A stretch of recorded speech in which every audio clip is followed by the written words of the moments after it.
Hey, I'm Candace, your host, and if you're ready to grow your business and build your authority by getting booked on podcasts, I've got something special for you. I'm launching a brand new course that will walk you through exactly how to get booked on podcasts.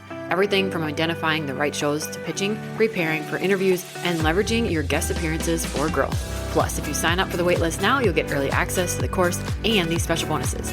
When you officially enroll in the course, you'll save $50 and get a free one-on-one strategy call with me to help you prep your speaking points and align your offers. These bonuses are limited and end on April 13th, so make sure to sign up today. Head to the link in the show notes to join and get started on your podcast guesting journey. I can't wait to help you get booked and start sharing your message with the world. Now let's dive into today's episode.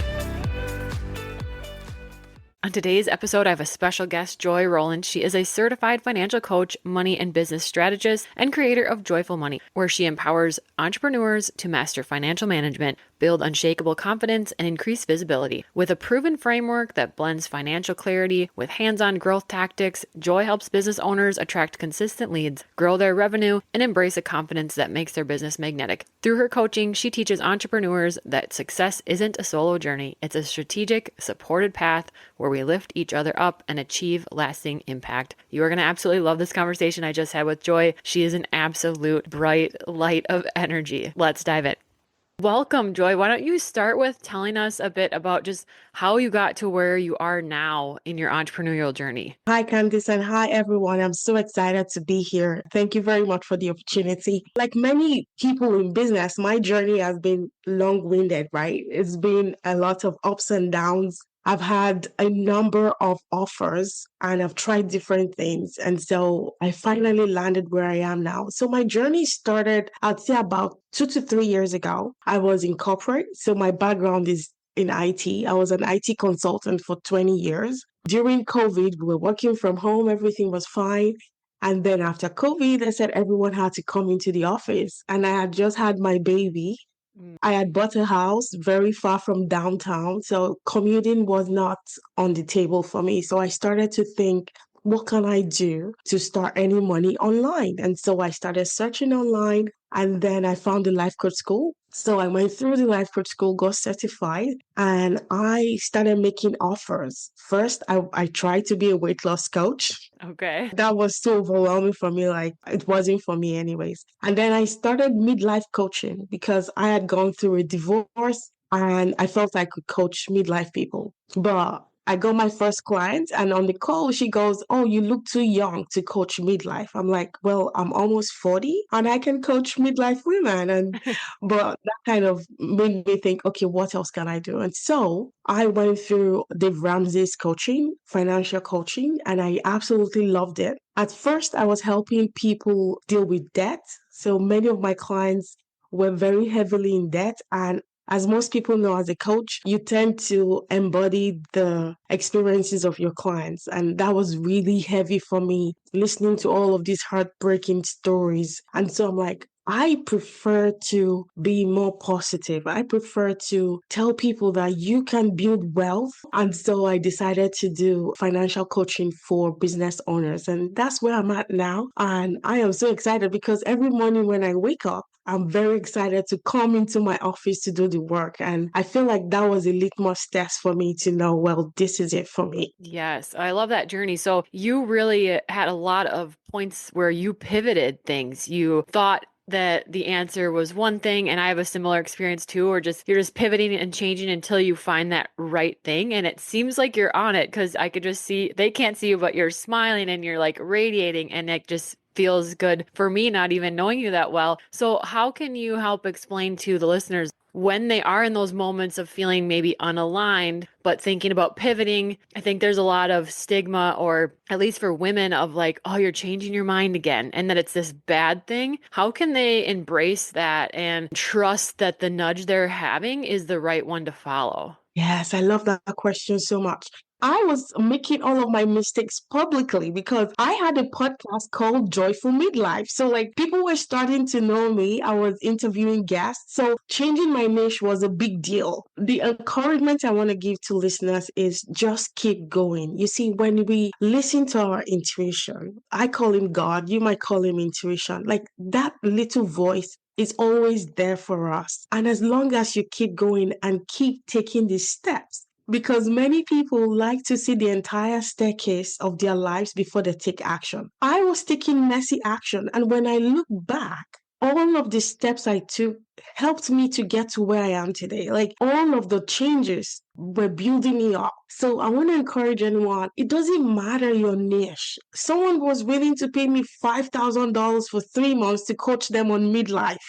Right? So it doesn't matter your niche, you can be successful as long as you keep taking action. So don't dwell in the valley of indecision because many people are so stuck in that place and you are depriving the whole world of your genius by not taking action. Just decide on a niche, keep going. You're going to feel it when it's right for you, exactly how it happened for me. I promise you, as long as you keep going and surround yourself with ambitious people as well. I am so blessed. I'm surrounded by highly successful coaches. Brooke Castillo, who is the owner of the Life Coach School, she makes over $75 million per year working as a life coach. And I have so many women that I network with who are hugely successful. And those people encourage me to keep going. So if you are in that space where you're wondering what to do next, just surround yourself with very positive people, very ambitious people. And before you know it, you will be making magic in your business. Yeah, how important do you feel networking is? And for people just starting out that don't have those connections, do you have some advice of where they can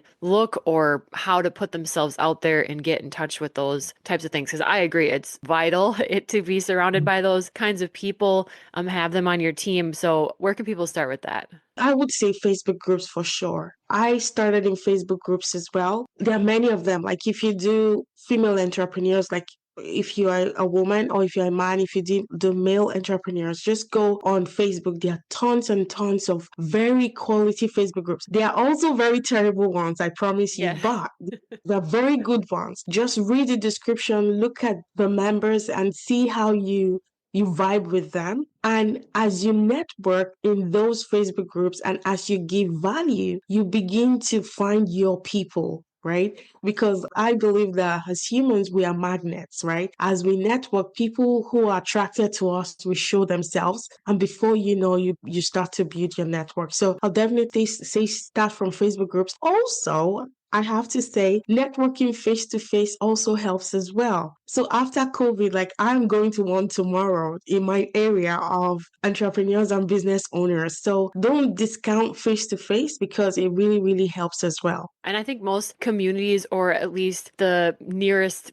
larger city next to you, does host those kinds of things. A lot of times they're free. They can be intimidating. I know early on in the game, I always felt like going to those that I didn't belong because I wasn't far enough into it, and just take that pressure out. Everyone is so welcoming. And if they're not, then you know right away that that's not the place to spend your energy. And you have to make sure you have fun as well. Because if you are having fun in your business, I promise you, people will be attracted to you. So don't choose a niche that drains you Mhm. emotionally. It has to be something you're very excited to even do for free. Yeah, and as you do that, your clients, your very high paying clients will find you. Earlier, you were talking about taking messy action, and I love that. I'm a firm believer in it. It can be scary though, because messy action kind of requires you to start before you know all that maybe you think you need to know. So, how do you take the messy action? Like, how do you keep your mindset in a place where you're strong enough to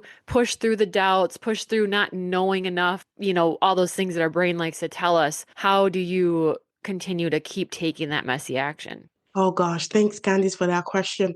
So my coach, Brooke Castillo, the owner of the Life Coach School, I refer to her because she's had a very tremendous impact on my life. She says that we agree we will never know the how right now. She coaches us to, at the beginning, know that you will not know the how, right? So if my goal, for example, is to make $5 million a year, that's my goal. Right now, I don't know the how. The only time I will know the how is when I get there. Hmm. So I have this idea of excitement of let's see how we're going to get there. Like, let's see the steps. As she says, you have to be the mad scientist, right? The mad scientist just keeps trying different things. You have a hypothesis in your mind. When I started, I thought, oh, I'm going to do Facebook ads, right? Because that's what she teaches us. So Facebook ads didn't work for me at first, but I kept doing different things. And I'm like, okay, how about podcasting? I started podcasting and that became successful for me. So you have to know that you will not know the how right now. You will only know the how when you get there,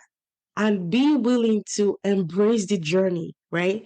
Don't be too attached to the final outcome, like the $1 million in your account. Like if you're just waiting until you get the $1 million in your account to start feeling happy, then it's going to take you longer. So embrace the journey of discovering how to make $5 million a year. I think that's the best tip I can give anyone. And also, like we said earlier, is surrounding yourself with people who have the same ambitions as you. Because here's the thing, I am not this upbeat all the time. There are days where I feel very low. And those days, when I go into my masterminds, there is someone who is so upbeat, someone who is making so much progress in their businesses. Their success will pull me up. So on those days where my energy is low, I'm not very motivated to work on my business, I go into that mastermind, and then it's almost like co-regulation, right? Yeah. We all co-regulate ourselves. And so just being in that kind of community really, really helps.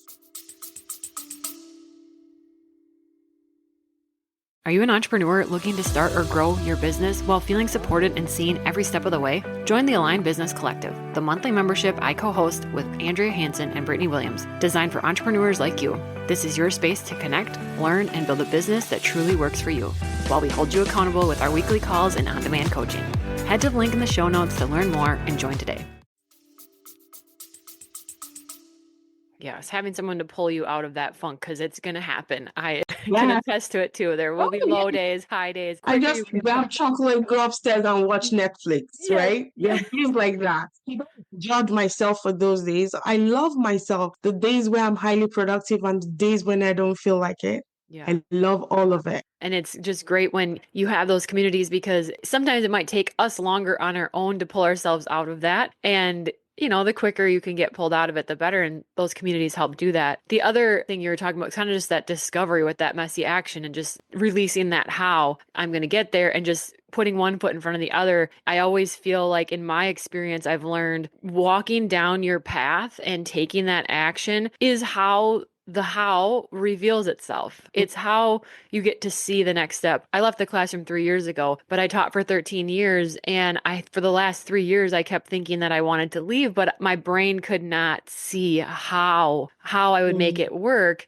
And it wasn't until I finally got to the point where a friend of mine in the entrepreneurial membership I was in, she's like, I think you're to the point you need to take the leap or else you're not going to be able to see what's next. And that was so true in my case, to take that leap with some planning, of course, but taking that leap to really let the next things reveal themselves. I think the mindset of being all in is very important as well, because sometimes I find many business owners who are just trying to give it a go. Right? They just want to see how it goes. They are not really, really committed to their businesses. So the mindset is very important as well, because if you decide and say, oh, I'm going to make this work no matter what, I'm going to figure it out. Is it Amy Porterfield that always says everything is figure outable? Yes. Right. So if you have that mindset of, oh gosh, I love this business, I'm going to make it work no matter what, that will get you to your goal faster than if you just say, oh, I'm just going to see how it goes, right? Yes, for sure. So that's the mindset shift. So I want to touch on your niche area a little bit of finance and money mindset.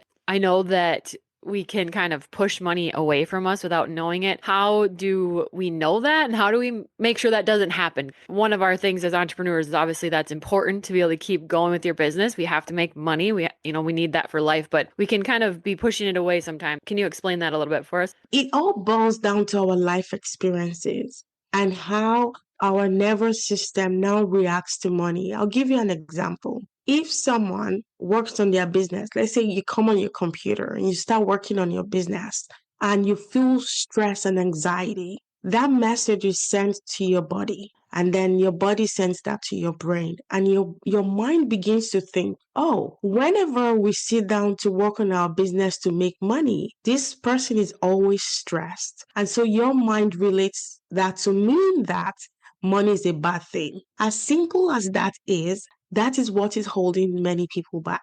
when your nervous system has read in your programming that making money is equivalent to stress and anxiety. Anything about money makes you cry. You don't sleep at night because of how much debt you're on. All of those things make your nervous system tell your mind, which is your subconscious mind, that making money is a bad thing. Here's another example. One of my clients, she grew up, her mom was very hardworking, but her mom was struggling a lot. She was a single mom, but finally she got a better job and she started to make some money. But because of that, she wasn't home all the time. So the children kind of suffered from not seeing their mom all the time. And now my client's brain associates making money with meaning that she's not going to be there for her children, right? So as subtle as that is just identifying what your money blocks are and then working through those. So it's different for different people. Another example is a child has a money box, and then as the child grows up,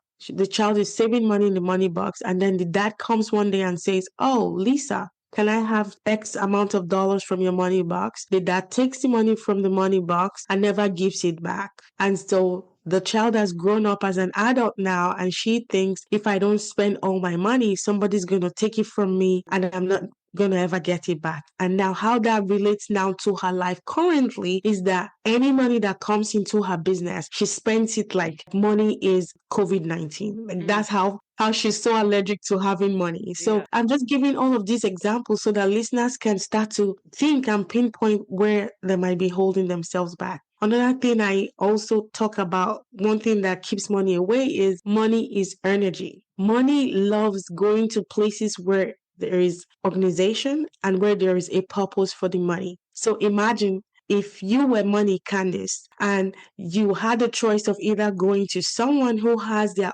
finances organized and planned out and everything in a good shape, compare that to a business that is just chaos, right? Money is going to gravitate towards where there is organization and where there is plan. And the strategy I teach is what is called Profit First. Is a book anyone can go get. And so when you organize your finances and you plan for profits, instead of planning for expenses, you plan for profits first. And here's what the law of attraction says. The law of attraction says what you focus on expands. So many people focus on expenses and they always have bills and they keep asking, why do I get bills all the time? It's because your focus is on expenses. If you flip it on its head and you focus on profits, then your profits begin to amass. And that's what I teach my clients. I know that's a very long-winded answer, but I just wanted to give people an overview of what I teach. No, I love that. I believe all of what you're saying, and it's not a one tiny thing that fits all. So it is a big thing, but also can be as simple as we make it. So it sounds like a good place to start looking with your money blocks is to go all the way back to your childhood and just kind of reflect on what money was like. Was there enough? Mhm. How was it spent? What did you feel about it? What did the adults in your life say about money? You know, we all have those stories. I know I think I come from generations of hardworking farmers and 9 to 5ers where the thought is, or the mindset is, you work hard for money. So that's one thing I've Mm. been trying to unlearn is money can come easily to me. It doesn't need to be a grind and a burnout to get my money. So yeah, it's a good place to start is probably past and think about those types of things. Absolutely. I love the examples you gave. I come from a working class family as well, but we struggled hard, right? My father couldn't feed us, and most people, right? Many people grow up struggling with money. And so we always heard money doesn't grow on Yes. trees. You have to work hard. People don't pick dollars from the floor, right? Yep. So all of those money beliefs, obviously, those were the things I had to work on and say, well, I can use my skills, things has blessed me with, to profit. And it doesn't mean I have to work 60 hours a week. No, I can have money come to me freely and easily. I'm not saying you just fold your arms and money is going to just come, but it's going to come easily if you have that mindset. So I love that example you gave. How about giving us one, just a simple strategy for business owners to attract and bring in more money? We've talked about different mindset shifts, but do you want to highlight one of those more in detail? I can highlight the profit first strategy. And that strategy says that you split your accounts into 5 main accounts. Now, it doesn't mean you have to pay monthly fees on those accounts. So you could use savings accounts, which are free in most banks. Mm-hmm. But essentially, you have 5 different accounts. One account is for your main revenue. So that's where all of your revenue comes in. The second one is what is called the profit account. The profit account is where you set aside around 10% of every single thing that comes into your business. And then the third account is called the owner's account. This is where you pay yourself from the profit. And then the fourth one is operating expenses, where you have expenses like rent, utilities, materials, all of those things. And the final one is the taxes account. This is where you put 20% to be on the safe side. 20% of all of your revenue goes into your tax account. So you don't find yourself struggling to pay taxes when it's time to pay taxes. Now, because you have done this allocation beforehand, you can plan for revenue. You can do projections for your earnings. So, for example, if you wanted to earn, let's say, 200K for this year, based on these allocations, these percentages, you can see how much revenue you need to bring in. So that with that focus on profits, you then bring in more revenue to meet your profit goal. So I know it sounds very simple, but just doing this has transformed many businesses. And like I said, people can grab the book online and just see how to structure the accounts. If there's any tip I can give to any business owner, that will be the first, to just get your finances organized so you see where all of your money is going to, and Right. then money is going to be attracted to you. Right. I've read that book. It's great. You're making me think I need to give it another reread so I can refresh my memory. This episode is going to air in January. What do you have coming up that we should be looking for in 2025? Oh, 2025 is going to be an amazing year. I can feel it in my bones. I hope everyone can feel it too. For me, I am just excited to see my business explode. Like, that's where my heart is right now. I know that if business owners decide that 2025 is going to be an explosive year for their businesses, then it's going to happen. For me, I am currently focused on collaboration, which is a technique I teach business owners to collaborate with other business owners, exactly how I'm collaborating with Candice right now, Mhm. because many people always think competition. And I feel like collaboration is the way to go. A rising tide lifts all boats in our harbor. So Yes. that's my key for 2025, collaboration. Oh, I love that. Yeah. And it's so simple, and collaborations like this don't cost money. It's just as simple Mm, as putting yourself out there, sending that email, and seeing if people are taking guests for their podcast or things like that, or doing an email trade to email list. It's so many different things. Yes. So I love that advice. So where can people connect with you if they want to follow along? I'm on Facebook. I'm on Instagram. On Instagram is Joy underscore Roland underscore. On Facebook is Joy Roland X. I will send the links to Candice. And Candice, I can't wait to have you on my podcast too. I Yes. think I want to have you on my Let's podcast do that. And I think you have a resource, a free resource for us, a business confidence in 5 days. in 5 days. 5 days. Yes. Yeah, tell us about Yeah. that. This is a technique I teach inside of my program, because many business owners are not confidently talking about their offers. And so I teach people how to go live on Facebook, because people say they trust people they see on video more. Hmm. So I teach my clients how to be more visible and share their offers. So the freebie I'm offering is how to build your confidence in 5 days, so that you are more comfortable sharing your genius with the world, because I promise you, the world needs more of you. But Yes. people just need to see that you're open for business, and people need to see that are ready to make sales. Yes, there are people for each and every one of us, and there's specific Yeah. people waiting for your story. Yes, for sure. Okay. Thank you so much for being on. I'm going to link everything that we talked about, all the links and things in the show notes. So everybody go check there and follow along with Joy. It was a pleasure talking with you, and I'm like, super excited for my listeners to get to hear this episode. Thank you so much. Thanks for tuning in. If you're ready for podcast mentoring, whether it's setup, editing, planning, or guesting, you can book a one-on-one call with me through the link in the show notes. I hope you feel seen, inspired, and like your dreams and goals are completely valid, because they are. See you next Tuesday.